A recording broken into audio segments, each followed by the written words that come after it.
A corruption scandal in Ukraine involving the energy sector and businessman Mindish, who is close to the president, has forced European leaders to be tougher in their dealings with Zelensky's team.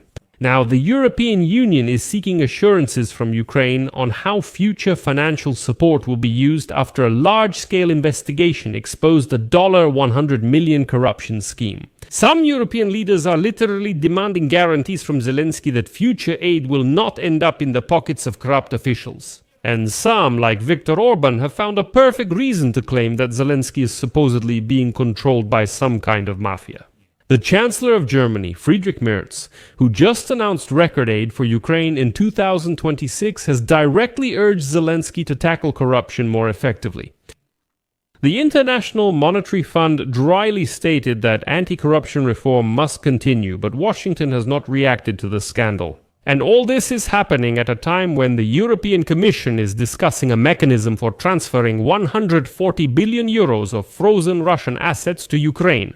But now Europeans are paying even closer attention to corruption in Ukraine, and behind the scenes at the European Council you can hear some rather unflattering remarks. But at the same time, aid to Ukraine definitely will not be reduced.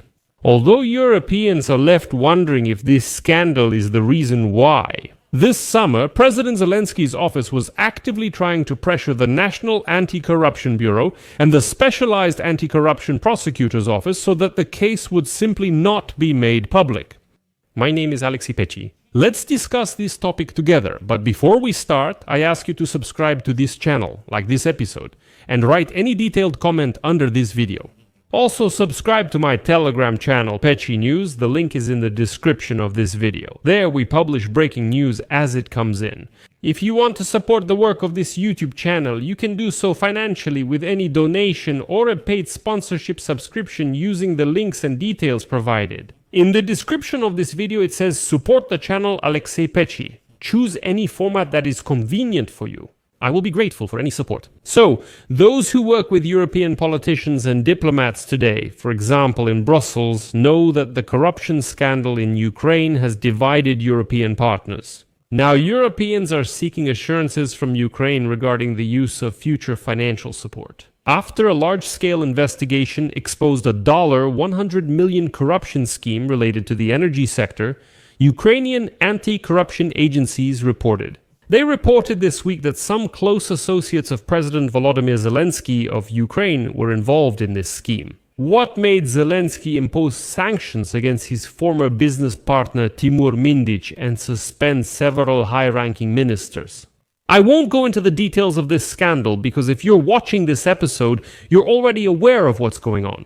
I'll just add a couple of my own thoughts on this. You asked, so I'll share my opinion. First, how did it even happen that Timur Mindic, a citizen of a foreign country and a person with a huge amount of information, had all the ministers, vice prime ministers, back office heads, owners of so-called laundromats, and even the head of the president's office meeting at his apartment? Andrei Yermak managed to leave the country 4 hours before the searches and arrests began.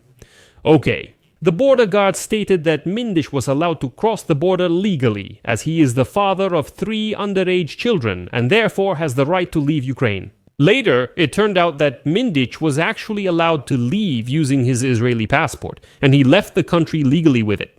But I have the next question. Where was the operational surveillance of the person involved in the recordings? Why didn't National Anti-Corruption Bureau of Ukraine pass the signal to the border guards that Mindic shouldn't be allowed to leave? Like, searches are about to happen and there will be a case, so why didn't National Anti-Corruption Bureau of Ukraine arrest Mindic even before the searches? We could start talking about conspiracy theories now, but unfortunately everything is just simply banal. If the National Anti-Corruption Bureau of Ukraine had sent a signal to the border that Mindic shouldn't be allowed to leave, that signal would have immediately ended up with the Security Service of Ukraine, and from the Security Service of Ukraine, it probably would have reached the President's office. And that's it, the operation would be ruined. The National Anti-Corruption Bureau of Ukraine detectives later stated that most of the safes were somehow empty during the searches, even though the wiretaps indicated they should have been full, which suggests that the group may have been warned. Second, the National Anti-Corruption Bureau of Ukraine detectives, as paradoxical as it may sound now, simply couldn't plant a bug on Mindic's car. Because in Ukraine, Only the Security Service of Ukraine can do that, and the Security Service of Ukraine never gave National Anti-Corruption Bureau of Ukraine the technical capability to do it. And finally, they can only prohibit Mindich from leaving if there is a suspicion, but usually they don't issue a suspicion without a search.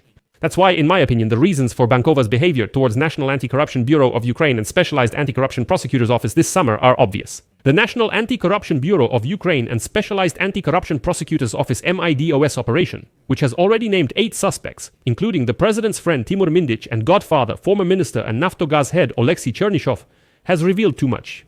And, as it seems to me, and this is purely my personal opinion, this investigation should have been buried back in the summer, quickly and forever. Well, I don't believe that President Zelensky's office didn't know that National Anti-Corruption Bureau of Ukraine detectives had already gotten too close to Mindich. Let me remind you, he's Kvartal 95's co-owner. They knew, which is why they rushed to control National Anti-Corruption Bureau of Ukraine. That's why Bankova and its special services acted so brazenly. But for the same reason, the heads of the National Anti-Corruption Bureau and Specialized Anti-Corruption Prosecutor's Office acted so defiantly. After all, they also knew perfectly well what they had in their hands and how they could strike. Luckily, that summer, they failed to stop National Anti-Corruption Bureau of Ukraine's activities. But many people actually fell for it and believed that the authorities listened to the people and restored all the powers to National Anti-Corruption Bureau of Ukraine. They restored some, but not all. Now, let's discuss the European Union. The corruption scandal has divided Kiev's European partners, that's for sure. For many, such an investigation is a positive sign of the independence of Ukrainian anti-corruption agencies. However, some want specific commitments from Ukraine that would show the country is serious about preventing such incidents in the future.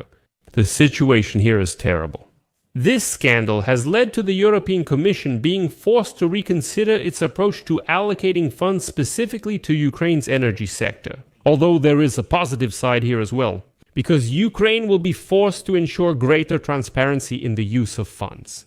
By the way, the day before, German Chancellor Merz stated, and I quote, "We expect Ukraine to continue anti-corruption measures and reforms. The president should reassure everyone, most likely with an anti-corruption plan." The scandal also occurred at a sensitive time for Ukraine.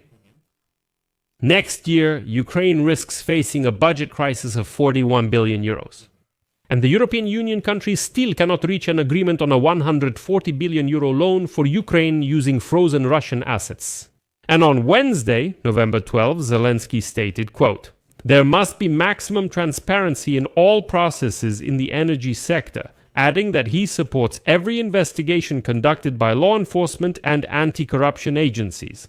Let me make a small note. Let's recall the events of the summer of 2025 and the attempt to limit the work of National Anti-Corruption Bureau of Ukraine and Specialized Anti-Corruption Prosecutor's Office. But right away, I'll discourage everyone who started gloating at this point. Friends, you're in the wrong place. Not a single ally in Europe is threatening to cut aid to Ukraine. There will be no reduction. On Thursday, the European Union confirmed a 6 billion euro aid package for Ukraine. This week, Estonia officially approved an additional 150,000 euros for the Ukrainian energy sector, and Germany is considering allocating 3 billion euros for Ukraine next year, specifically for energy. And here's a quote from Lithuanian Energy Minister Žygimantas Vaičiūnas. "It's painful to see how corruption affects the energy sector, especially with winter approaching and Russia's brutal attacks on the energy infrastructure continuing. But we firmly stand with the people of Ukraine. Our support will not stop." And now, in the corridors of the European Council, you can hear that some diplomats in the European Union are concerned that statements that are too loud might actually fuel the narratives of Ukraine's opponents, aimed at discrediting our country and derailing Ukraine's accession to the European Union. And now, Hungarian Prime Minister Viktor Orbán has already spoken about a mafia network that has countless connections with President Zelensky. This is the chaos into which the Brussels elite wants to pour the money of European taxpayers. But as a conclusion, I can say that if Ukraine comes out of this scandal with dignity, it can only strengthen the trust of its partners. The main thing is that the President's office should no longer try to take control of National Anti-Corruption Bureau of Ukraine and Specialized Anti-Corruption Prosecutor's Office as it did this summer. I'll leave it at that. Share your opinions and conclusions in the comments. Subscribe to the channel, hit the bell, and don't forget to like. That's all. Take care. Goodbye, everyone.